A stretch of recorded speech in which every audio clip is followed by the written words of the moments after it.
우리 지역을 가장 잘 아는 뉴스, 헬로티비 뉴스입니다. 계양구가 29일 인천시 군구 최초로 감염병 관리 전담 조직을 신설합니다. 기존 보건행정과를 강화해 감염병 관리과로 재정비하는 건데요. 계양구는 감염병 관리과 내에 감염병 대응팀과 감염병 예방팀을 신설해 코로나19 등 감염병 관리를 강화할 계획입니다.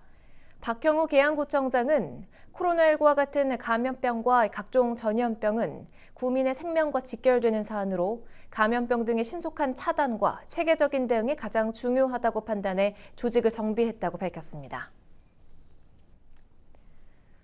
추석 연휴 기간 쓰레기가 쌓이는 것을 줄이기 위해 수도권 매립지가 연휴 기간 중 10월 3일 하루 쓰레기를 받기로 했습니다. 이번 추석 연휴는 9월 30일부터 10월 4일까지 모두 닷새인데요. 코로나19 장기화로 각종 생활 폐기물이 늘고 있는 상황에서 쓰레기 적재 민원을 최소화하기 위한 조치입니다. 수도권 매립지 공사는 반입 가능 폐기물은 평상시와 동일하며 3일 오전 6시부터 오후 4시까지 받는다고 밝혔습니다.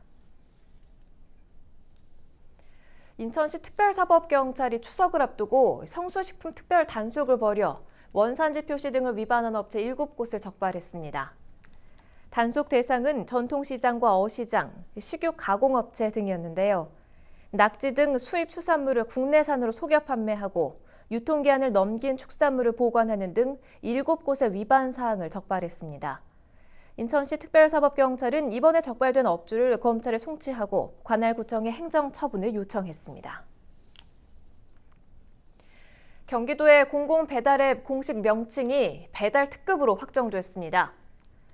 경기도 주식회사는 지난 8월 18일부터 열흘간 공공배달앱 명칭 공모를 실시해 5,800여 개의 공모자 가운데 심사를 거쳐 배달특급을 선정했다고 밝혔습니다. 배달특급은 공공배달앱 명칭으로 참신성과 활용성, 적합성이 높게 평가됐으며 서비스 확대를 위한 대중성에서도 좋은 점수를 받은 것으로 알려졌습니다. 경기도 주식회사는 앞으로 배달특급과 어울리는 로고를 개발해 10월 중 선보일 예정입니다. 추석 연휴가 코앞으로 다가왔습니다. 정부는 이번 추석에는 고향을 방문하기보다 가족과 함께 집에서 보낼 걸 당부하고 있는데요. 자칫 코로나19 재확산의 계기가 되지 않을까 우려하기 때문입니다. 추석을 앞두고 방역당국은 다중이용시설의 방역을 강화하는 등 긴장의 끈을 놓지 않고 있습니다. 원태규 기자가 보도합니다. 중구에 위치한 인천 연안여객터미널, 스마트 체온 측정기로 승객들의 발열 상태를 확인하고 승객의 좌석은 지그재그로 해 일정 거리를 유지토록 했습니다. 코로나 때문에 자리가 좀 떨어져 있어요? 방역복을 입은 사람들이 터미널 대기실 소독을 진행합니다. 배 내부도 꼼꼼히 소독약을 뿌립니다. 인천시가 추석 연휴를 앞두고 수도권 도서지역 연결 창구인 인천 연안여객터미널의 방역을 강화했습니다. 연안여객터미널과 선착장은 매일 여객선의 경우 입항 때마다 소독을 진행하고 있습니다. 전문업체를 통해서 1일 2회 방역을 실시를 하고 있습니다. 그다음에 입구에는 발열 체크 카메라를 4대를 확충을 해서 검사를 하고 있고요. 인천시가 추석 연휴 기간 코로나19 방역 활동을 철저히 이어가기로 했습니다. 코로나19 컨트롤타워인 재난안전본부는 평소처럼 매일 운영됩니다. 연휴 직후 발생할 수 있는 코로나19 대유행에 대비하기 위한 것, 대중교통과 체육시설, 전통시장, 공원과 터미널 등 시설 전반에 대한 점검도 계속됩니다. 인천시는 시민들에게 추석 연휴 동안 외출과 모임을 자제해 줄 걸 당부하고 나섰습니다. 그동안 성숙한 시민의식을 바탕으로 잘 지켜오셨던 방역수칙을 추석 연휴에도 꼭 준수해달라는 부탁을 거듭드립니다. 추석 연휴를 앞두고 인천시가 5월과 8월 경험했던 연휴 이후 코로나19가 크게 확산했던 사태를 막고자 방역 체계를 강화하고 있습니다. NIB 뉴스 원태규입니다.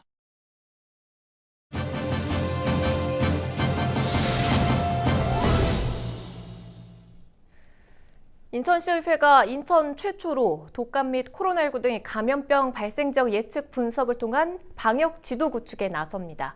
남궁형 인천시 의원과 관련된 이야기 나눠보죠. 의원님, 반갑습니다. 인천시의회 인천형 자치분권 균형발전연구회를 조직해서 이끌고 계신데요. 연구회가 이번 연구 용역 활동을 진행하게 된 배경부터 설명해 주시지요.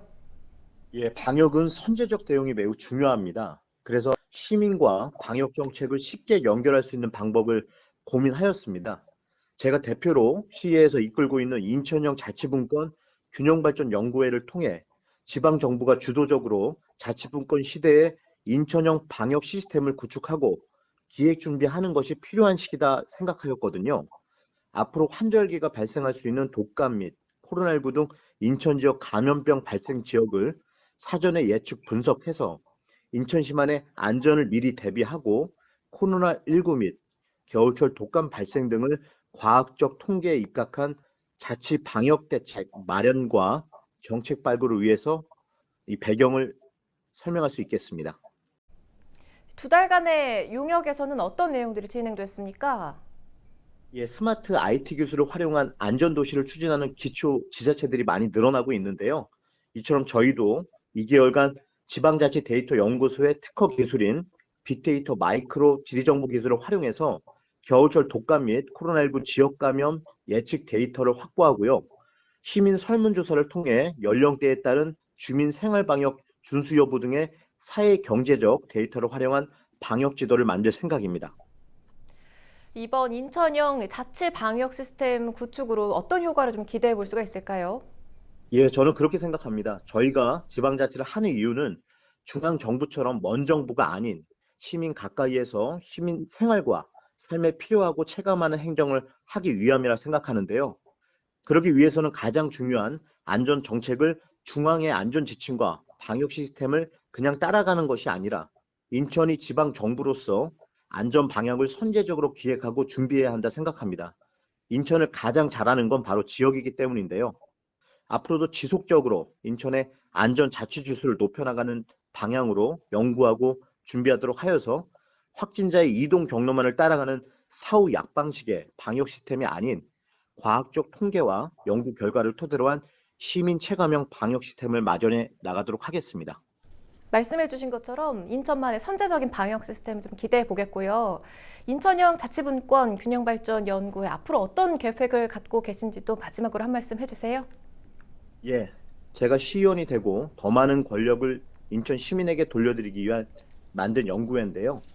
앞으로 우리 사회는 시민이 관객으로 바라보는 관치적 사고를 깨고 시민을 행정의 주인공으로 바라보는 자치적 시대로 탈권위적 시대로 나아가야 합니다.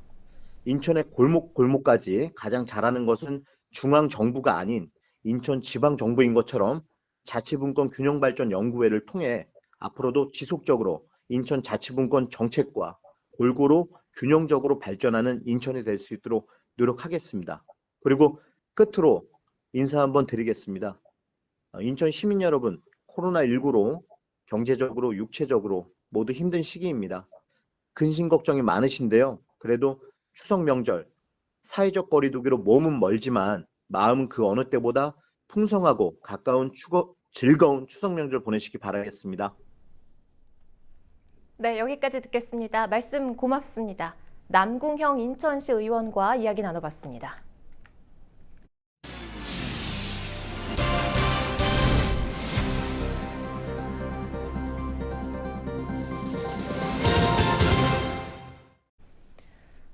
코로나19로 명절 특수가 사라지면서 전통시장이 그 어느 때보다 어려움을 겪고 있습니다.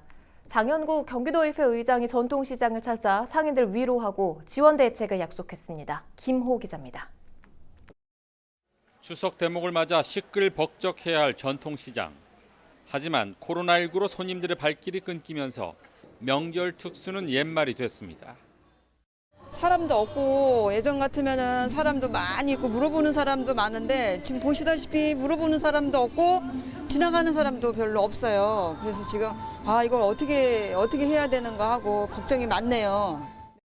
침체된 전통시장을 살리기 위해 장현국 경기도의회 의장이 구원투수 역할에 나섰습니다. 추석 때 쓸 제수용품을 직접 고르고 상인들의 고충을 들어봅니다. 온누리 상품권으로 물건값을 직접 계산하고 어느 때보다 힘든 명절 대목을 맞은 상인들에게 응원의 덕담도 잊지 않습니다. 힘드시더라도 장사 잘 되시고요. 네. 추석 잘 보내주시고. 네. 네. 파이팅 한번 해주십시오. 네. 파이팅입니다. 예, 고맙습니다. 마스크를 내려 상인이 건네는 떡을 맛보며 전통시장의 후한 인심도 느껴봅니다. 전통시장을 살려달라는 상인의 호소에는 지원 대책을 약속합니다. 여파가 좀 많이 있어서 네, 여기 이런 데 저희 상인 시장을 좀 활성화해서 조금만 좀 더 놀게 해주시면 감사하겠어요. 네. 저희도 네, 여러 가지 저희도- 지원 방안을 고민하고 있습니다. 그래서 이번에 네네네. 소득 지원해서 네. 인센티브 제도까지 만들어서 많은 분들이 지역 화폐로 많이 좀 소비 좀 해라고 장려하고 있는데 전통시장 상인들도 안전성을 강조하며 고향에 가지 못한 아쉬움을 전통시장에서 달래길 바랍니다. 우리 전통시장에서는 고향을 못 간 대신 또 우리 전통시장에서 모든 걸 다 준비해놨습니다. 고향에는 전화로 안부만 전하시고 우리 전통시장에서 장보기를 해서 가족과 즐거운 추석 명절이 되었으면 합니다. 장기화되고 있는 코로나19 사태에 비대면 명절 문화까지 어느 때보다 어려움을 겪고 있는 전통시장 상인들, 지역 주민 모두가 구원투수 역할을 할 때입니다. 헬로티비 뉴스 김호입니다. 인천시가 추석 연휴 기간 동안 감염병 대응을 위한 24시간 종합 상황실을 전격 가동합니다.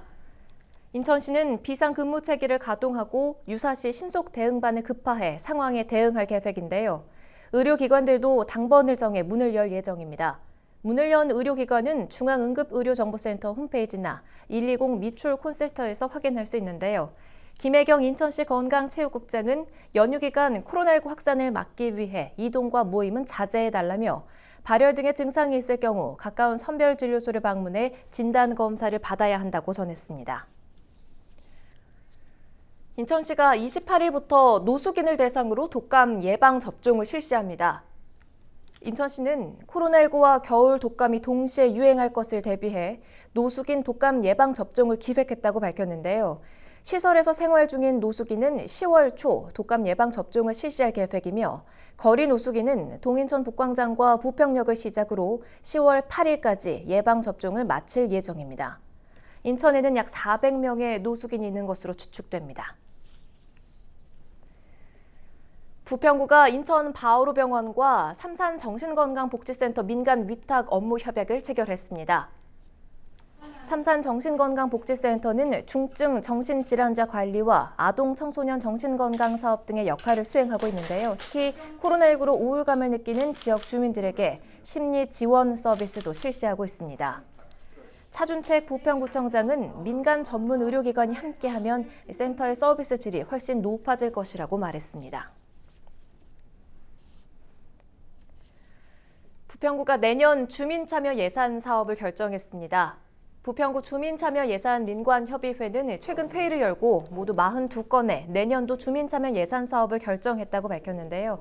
예산은 18억 원입니다. 부평구에는 모두 68건의 주민참여 예산 사업이 접수됐는데요. 민관협의회는 지난 7월부터 9월까지 모두 16차례에 걸친 논의 끝에 내년 주민참여 예산 사업을 결정했습니다.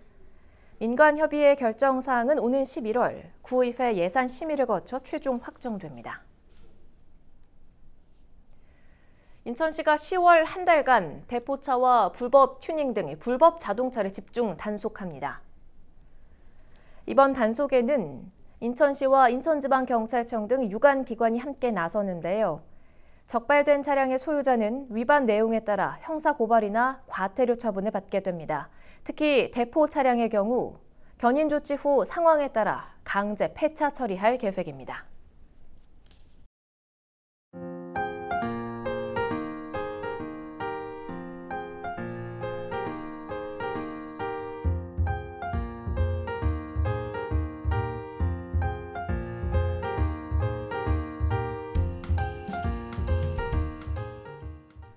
이상으로 헬로티비 뉴스를 모두 마칩니다. 저희는 언제나 여러분과 함께하겠습니다. 고맙습니다.